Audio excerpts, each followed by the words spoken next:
Hello students, welcome to our YouTube channel. तो आज हम करने वाले हैं हमारी सिक्स्थ क्लास का सेवन्थ चैप्टर फेयर प्ले, जिसमें हमको जुम्मन शेख और अलगू चौधरी की दोस्ती के बारे में पता चलता है कि ये कितने अच्छे दोस्त थे पहले और बाद में कितने दुश्मन बन जाते हैं एक दूसरे के और एंडिंग में दोबारा से दोस्त बन जाते हैं। तो शुरू करते हैं हम अपना यहाँ से पार्ट वन से। Jumman Sheikh and Algu Chaudhary were good friends. जो जुम्मन शेख है और अलगू चौधरी है वो काफ़ी अच्छे दोस्त थे, गुड फ्रेंड्स थे। So strong was their bond of friendship. ठीक है, तो उनके जो फ्रेंडशिप का बॉन्ड था, जो उनकी इस दोस्ती थी, वो बहुत ही गहरी थी, बहुत ही अच्छी थी। That when either of them went away from the village the other looked after his family. जब उनमें से कोई एक गांव से बाहर जाया करता था तो दूसरा वाला उनके घर की हिफाजत किया करता था। तो इससे पता चलता है कि वो कितने अच्छे दोस्त थे। Both were greatly respected in the village. और दोनों की ही गांव में अच्छी खासी इज्जत थी। Jumman had an old aunt who had sum property. जो जुम्मन है, उनकी जो आंट थी, आंट को हम मौसी, चाची, ताई कुछ भी कह सकते हैं। जैसे कि अगर आपने यह कहानी हिंदी में पढ़ी है प्रेमचंद जी की, तो उसमें इन्होंने इनको मौसी कहा गया है। ठीक है, तो इनके पास कुछ प्रॉपर्टी होती है। This she transferred to him on the understanding that she would stay with him and he would look after her। तो उसने क्या शर्तों पर अपने उसको जो उसकी प्रॉपर्टी थी वो उसको दे दी जुम्मन को कि तू मेरी रखवाली करेगा, तू मेरी देख रेख करेगा, जो मुझे चाहिए रहेगा खाने वगैरह का तू मुझे देगा। ठीक है। The arrangement worked well for a couple of years. कुछ सालों तक, 2-3 साल तक जो इनकी ये शर्त थी, अरेंजमेंट थी, वो ठीक ठाक चली। लेकिन देन द सिचुएशन चेंज्ड। फिर कुछ समय बाद जो सिचुएशन थी वो चेंज हो गई। Jumman and his family were tired of the old relative. तो जो ओल्ड आंट है जो उनके घर में रह रही थी, तो उनकी फैमिली वाले उससे परेशान आ चुके थे। Jumman became as indifferent to her as his wife. Jumman उसके साथ वैसा ही बर्ताव करने लगा जैसे उसकी वाइफ क्या करती थी, जो स्वाभाविक अच्छा बर्ताव नहीं था। Who grudged even the little food that the old lady wanted every day. जो आंट है, जो उनको रोज खाना चाहिए रहता था, वो भी उनको खुशी खुशी नहीं मिल पाता था।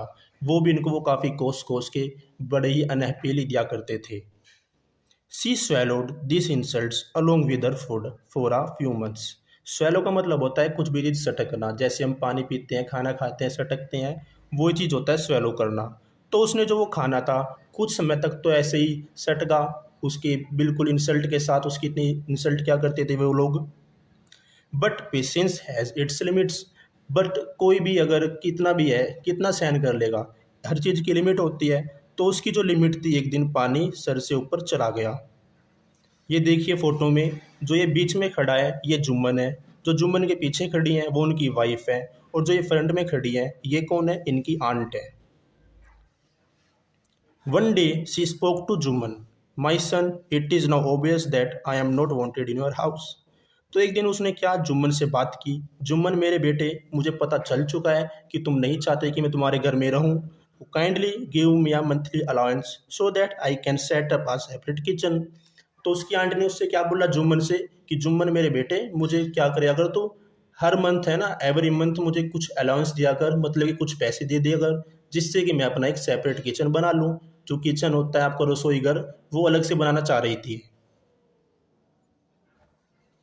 तो जुम्मन बोलता है, my wife knows best how to run the house, be patient, said Jumman. तो जुम्मन बोलता है कि भाई अपनी आंट से कि मेरी वाइफ को, मेरी पत्नी को पता है कि घर को कैसे चलाना होता है अच्छे से, तो तुम थोड़ा सब्र करो। और ये बात उसने सीमलेसली कही, मतलब कि बेशर्मी, पूरे बेशर्मी से। This made his aunt very angry and she decided to take her case to the village panchayat. तो जो ये बात उनके बीच में हुई थी, तो इस वजह से जो उसकी आंट है वो गुस्सा हो गई और उसने डिसाइड किया कि ये केस अब वो पंचायत के पास लेके जाएगी। आपको मालूम होगा गांव में पंचायत होती है जिससे ये केस सोल्व होते हैं। For many days, the old lady was seen talking to the villagers, explaining her case and seeking their support। जो ओल्ड लेडी है, आंट है, वो उन्होंने गांव वालों से काफ़ी बात की, लोगों से बात की, क्योंकि जब पंचायत में लोगों को इसका सपोर्ट मिल पाए। Some sympathized with her, others laughed at her, and few others advised her to make it up with her nephew and his wife. तो कुछ लोगों ने तो उसको सहानुभूति दिखाई कि आंट ठीक है, मौसी जी चाची जी ठीक है, हम आपका साथ देंगे। कुछ लोगों ने उसका मजाक उड़ाया, उस पर हंसे, और कुछ लोगों ने क्या कहा उससे कि अपने भतीजे के साथ और उसकी वाइफ के साथ उसके घर में ही रहो खुशी खुशी। अब देखिए वो किसके पास आई है, अलगू चौधरी के पास। और हमें पता है अलगू चौधरी कौन है, जुम्मन शेख का best friend. At last she came to Algu Chaudhary and spoke to him. You know, Chachi, Jumman is my best friend. How can I go against him? तो ये उसके पास आई अलगू चौधरी के पास, उसको बताती है, अपनी उससे बात करती है। तो ये बोलता है अलगू कि चाची तुम्हें पता ही है कि जुम्मन और मैं कितने अच्छे दोस्त हैं, तो मैं उसके अगेंस्ट कैसे बोल सकता हूँ। फिर आंट बोलती है, but is it right might son to keep mum and not say what you considered just and fair. कि ये बोलते हैं कि क्या ये अच्छी बात है तुम्हारी, जब तुम्हें पता हो किसी के साथ अन्याय हो रहा है और उसको जस्टिस की जरूरत है, और तुम जब चुप्पी लगा जाओ। यहाँ पे जो मम वर्ड लिखा हुआ है ये MUM, इसका मतलब होता है चुप्पी लगा जाना, चुप रहना। Pleaded the old lady, come to the panchayat and speak the truth. तो उसने उससे रिक्वेस्ट की कि तुम आना वहाँ पे पंचायत में, और जो सच हो वहाँ पे तुम आके बोलना, ठीक है। उसने उससे निवेदन किया। सी सेड, उसने ये कहा उससे। Algu didn't reply but her words kept ringing in his years. उस समय तो अलगू ने उसको रिप्लाई नहीं दिया कि मैं आऊँगा या नहीं आऊँगा, लेकिन जो उसके शब्द थे आंट के, वो उसके कानों में गूंजते रहे। तो बढ़ते हैं अपने सेकंड पार्ट की ओर। The panchayat was held the same evening under an old banyan tree. तो क्या होता है, उसी शाम को गांव में बरगद के पेड़ के नीचे जो पंचायत है उसको रखा जाता है। Jumman stood up and said, the voice of the panch is the voice of the God. Jumman खड़ा होता है और बोलता है, जो पंचों की आवाज़ होती है वो तो भगवान की आवाज़ होती है। देखिए यहाँ पे इस फोटो में जो बीच में बैठा हुआ है ये कौन है, Algu.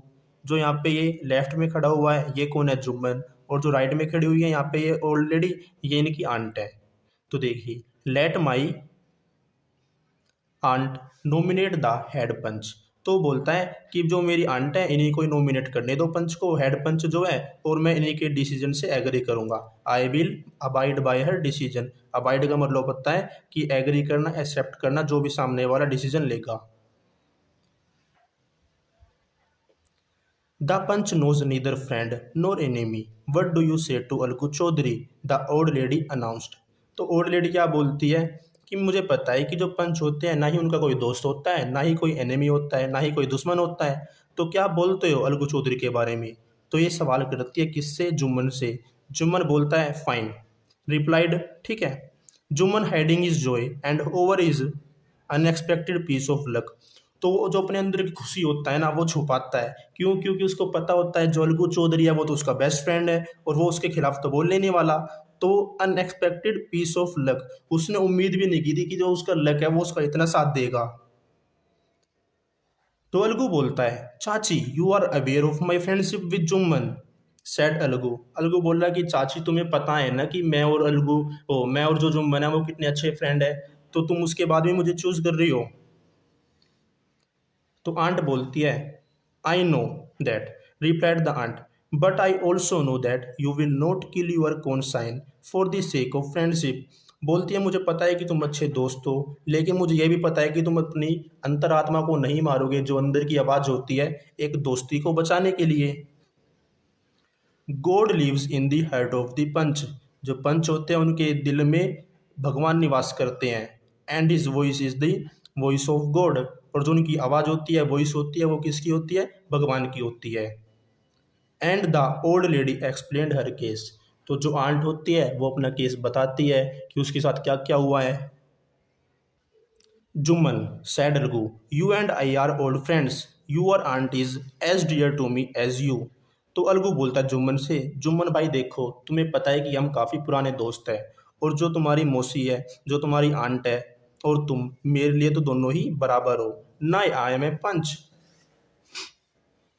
Now I am a panch, और मैं भी एक पंच हूँ। You and your aunt are equal before me, और मेरे लिए तो तुम भी और तुम्हारी आंट भी भाई बराबर है, मैं कोई भी भेदभाव नहीं करने वाला। वट हैव यू टू से इन योर डिफेंस। तो अलगू बोलता है जुम्मन से कि भाई जुम्मन बताओ कि तुम्हें अपने डिफेंस में, तुम्हें अपने बचाव में क्या बोलना है। तो फिर जुम्मन स्टार्ट होता है अपना बताने के लिए कि क्या क्या हुआ है। 3 years ago began Jumman, my aunt transferred her property to me. तो बोलता है 3 साल पहले जो मेरी आंट है उन्होंने अपनी प्रॉपर्टी मुझे ट्रांसफ़र कर दी थी, मुझे दे दी थी। I promise to support her as long as she lived. उसने उसको प्रोमिस किया मैं उसको सपोर्ट करूंगा जब तक वो जिएगी, कि मैं उसकी सारी मदद करूंगा, जो भी खाने का होगा, रहने का होगा, पर कपड़े वगैरह सब कुछ। I have done all I could, भाई जो भी मेरे बस की था मैंने वो सब किया। There have been a couple of quarrels between my wife and her, but I can't stop it. वो बोला कि जो मेरी आंट है इनके बीच में और मेरी पत्नी के बीच में रोज थोड़े थोड़े झगड़े होते रहते थे, बहस होती रहती थी, आर्गूमेंट्स होती रहती थी, और मैं तो इसको रोक नहीं सकता। Now my aunt is claiming a monthly allowance from me. और अब मेरी आंट बोल रही है कि मैं इनको हर महीने कुछ थोड़े पैसे दूं, भत्ता दूं, और ये तो भाई पॉसिबल नहीं है। That's all I have to say, बस यही है जो मुझको कहना है। तो जुम्मन अपने बचाव में ये सब बोलता है। Jumman was cross examined by Algu and others, then Algu announced. तो जुम्मन से लोगों ने सवाल किए, अलगू ने भी सवाल किए, जो कि उससे कठिन सवाल किए। अगर वो झूठ बोल रहा होता तो वो फंस जाता। We have gone into the matter carefully, in our opinion Jumman must pay his aunt a monthly allowance or else the property goes back to her. तो वो बोलते हैं कि हमने केस में अच्छे से छानबीन कर लिया है, अच्छे से सोच लिया है, और हमारा डिसीजन क्या है, तो या तो जुम्मन को उसको मंथली अलाउंस देना पड़ेगा, मंथली भत्ता देना पड़ेगा, या तो जो उसकी आंट की प्रॉपर्टी है वो उसको वापस करनी होगी उसको। तो ये उनका डिसीजन होता है किसका, पंच का, पंचायत का। Now the two friends were seldom seen together. अब ये ऐसा क्यों हुआ है, क्योंकि हमें पता है जुम्मन और अलगू तो बेस्ट फ्रेंड थे, और जो ये डिसीजन है किसके अगेंस्ट गया है, किसके खिलाफ गया है, जुम्मन के खिलाफ। तो इसीलिए वो अब दुश्मन बन जाते हैं। जहाँ पे उनको रोज देखा जाता था, वो हमेशा साथ रहते थे, अब उनको कभी कभी देखा जाता है। सेल्डम मतलब कभी कभी। The bond of friends between them was broken, और जो उनकी दोस्ती थी वो टूट चुकी थी इसके बाद। In fact Jumman was Algu's enemy and wanted his revenge. और पहले तो क्या था, हमें पता है वो बहुत अच्छे दोस्त थे, लेकिन अब वो एक दूसरे के दुश्मन बन चुके हैं, और वो अब बदला लेना चाहता है। कौन चाहता है, जुम्मन। किससे लेना चाहता है बदला, अलगू से। तो बढ़ते हैं अपने थर्ड पार्ट की ओर। अब इस सेकंड पार्ट में हमने एंडिंग में क्या देखा, जो अलगू चौधरी है और जो जुम्मन शेख है दुश्मन बन चुके हैं, और जुम्मन शेख अलगू चौधरी से बदला लेना चाहता है। तो देखिए third part. Days passed, and as ill luck would have it, Algu Chaudhary found himself in a tight spot. तो इल का मतलब क्या होता है, कोई मुसीबत में पड़ जाए, जैसे कि दुर्भाग्यपूर्ण। और जो टाइट स्पॉट लिखा हुआ है TIGHT SPOT, टाइट स्पॉट मतलब कोई डिफिकल्ट सिचुएशन, कोई मुसीबत में पड़ जाए एकदम से। तो उसके साथ क्या हुआ, बड़ा ही दुर्भाग्यपूर्ण, बुरी किस्मत चल रही थी। और उसके साथ फिर क्या हुआ, one of his fine pair of bullocks died. जो उसके पास दो बैलों का जोड़ा था उनमें से एक मर जाता है, और जो बाकी एक बचा होता है वो उसके साथ क्या करता है, and he sold the other to Samjhu Sahu. समझू साहू को उसने, जो बाकी बचा हुआ उसका बैल था, वो उसको बेच दिया। एक cart driver of the village, वो बैलगाड़ी चलाया करता था, तो इसीलिए उसको एक बैल की जरूरत भी थी, तो उसने उसको बेच दिया। The understanding was that Sahu would pay the price of the bullock in a month. और जो उनके बीच में समझौता हुआ था वो क्या हुआ था, कि जो उसका अमाउंट है बुलॉक का, बैल का, वो उसको एक महीने के भीतर दे देगा। It so happened that the bullock died with in a month. अब देखिए कितनी बुरी किस्मत चल रही है, जो उसने बैल बेचा था वो उसको, जिसको बेचा था कार ड्राइवर को, उसके पास वो मर गया। ठीक है। Several months after the bullock's death, Algu reminded Sahu of the money he hadn't yet paid. तो कुछ महीने बीत जाते हैं, तो अलगू चौधरी है तो समझू साहू को याद दिलाता है कि भाई मैंने तेरे को अपना बैल बेचा था, उसका पैसा तो तूने अभी तक मुझे दिया ही नहीं है, तो बता कब देगा। साहू गोट वेरी अनोयड, वो उससे बड़ा ही परेशान हो गया था जब भी वो उससे पैसे मांगता था, क्योंकि जो उसने उसको बैल बेचा था वो तो मर ही गया था, उसने उसको कुछ कमा के दिया ही नहीं था। I can't pay a penny for the wretched beast you sold me. वो बोला मैं तुझे एक आना भी नहीं देने वाला जो तूने मुझे मनहूस बैल दिया था। ही ब्रोटस नथिंग बट रोयन। ये क्या बोल रहा है, उस बैल ने हमें कुछ भी नहीं दिया, बस हमारे लिए क्या करा है उसने, नुकसान ही नुकसान किया है। I have a bullock. वो बोला कि मेरे पास भी क्या एक बैल है, तू एक काम कर, use it for a month and then return it to me. तू एक काम कर, उस बैल को मुझसे ले ले और एक महीने के लिए उसको इस्तेमाल कर, और एक महीने के बाद मुझे मेरा बैल वापस लौटा दियो। No money for the dead bullock he said angrily. और फिर उसने गुस्से में क्या कहा कि मैं तेरे को उस मरे हुए जानवर के लिए 1 रुपया भी नहीं देने वाला। अब अलगू क्या करता है, Algu decided to refer the case to the panchayat for a second time in a few months. Algu क्या डिसीजन लेता है कि भाई अब ये केस तो मुझे ना पंचायत में ले जाना पड़ेगा, और पंचायत कुछ ही महीनों में दोबारा लगती है। Preparation for holding the panchayat were made and both the parties started meeting people seeking their support. तो पंचायत की जो प्रिपरेशन है वो स्टार्ट हो जाती है, और समझू साहू भी और अलगू चौधरी भी गांव के लोगों से मिलने लगते हैं जो कि पंचायत में उनको उनका सपोर्ट मिल सके। तो पहली बार की तरह दूसरी बार भी पंचायत एक बरगद के पेड़ के नीचे लगती है। The panchayat was held under the old banyan tree. Algu stood up and said the voice of the panch is voice of the god. Algu खड़ा होता है और बोलता है जो पंचों की आवाज़ होती है वो तो भगवान की आवाज़ होती है। Let Sahu nominate the head panch, I will abide by his decision. वो बोला समझू साहू को ही डिसाइड करने दो, चूज करने दो जिसको भी इसको क्या बनाना है, हेड पंच बनाना है, और मैं इसी के डिसीजन से एग्री करूंगा। अबाइड मतलब मैंने आपको पहले ही बताया था, और अबाइड दोबारा बता रहा हूँ, उसका मतलब एग्री करना, एक्सेप्ट करना।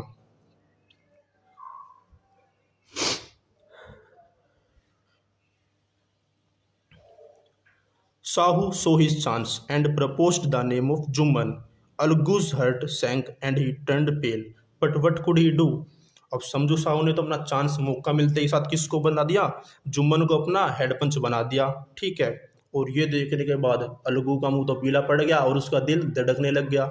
उसने सोचा कि ये तो मेरे से पहले ही क्या है, बदला लेने की तलाश में था, और इसको तो मौका मिल गया, और जो इसको बदला लेना है अब ये मुझसे अपना बदला लेगा।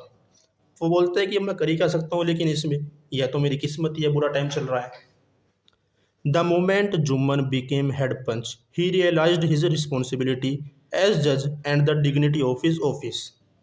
तो जैसे ही जुम्मन हेड पंच बना तो उसको रियलाइज हुआ, उसको पता चला कि जो रिस्पॉन्सिबिलिटी होती है एक जज की वो कितनी अहम होती है, जो डिग्निटी ऑफ हिज ऑफिस, जो उसकी मर्यादा होती है ऑफिस की, वो कितनी इंपॉर्टेंट होती है। Could he seated in the high place have his revenge now. वो सोचता है कि यार मैं इतने अब ऊंचे पद पे बैठा हूँ, क्या मुझे इससे अपना रिवेंज लेना चाहिए, रिवेंज मतलब बदला लेना। ही थॉट एंड थॉट, उसने सोचा और सोचा, और उसके मन से आवाज आई नहीं, तो वो बोलता है मैं नहीं लूंगा। ही मस्ट नोट, उसको नहीं लेना चाहिए। Allow his personal feelings to come in the way of speaking the truth and doing justice. उसने बोला मेरी जो अंदर की फीलिंग्स है, मैं जो उससे बदला लेना चाहता हूँ, मैं यहाँ पे उससे बदला नहीं लूँगा, क्योंकि मुझे भी एक रिस्पॉन्सिबिलिटी मिली है। Allow his personal feelings to come in the way of speaking the truth and doing justice. वो बोला मैं अपनी पर्सनल फीलिंग्स को बीच में नहीं आने दूंगा, सच्चाई की राह बताने के लिए और जस्टिस दिलाने के लिए, जो सच होगा मैं उसी का ही साथ दूंगा। Both Algu and Sahu stated their cases. Algu ने भी साहू ने भी जो उनके केस थे दोनों ने बताए। They were cross examined and the case was considered deeply.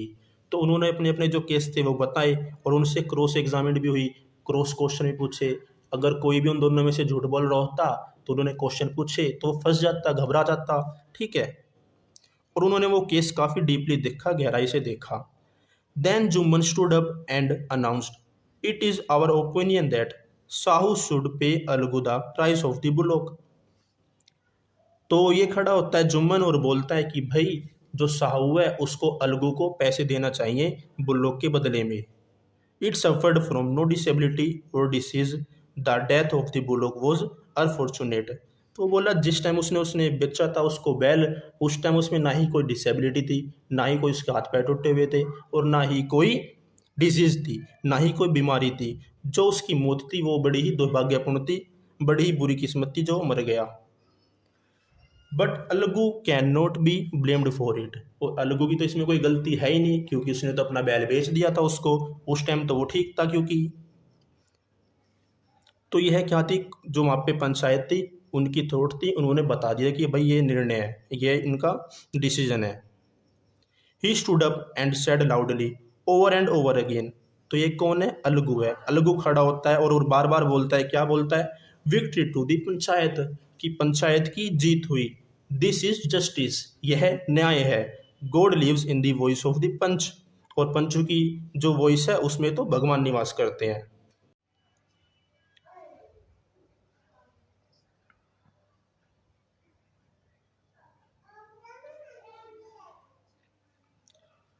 Soon after, Jumman came to Algu, embraced him and said, "Since the last panchayat, I had become your enemy."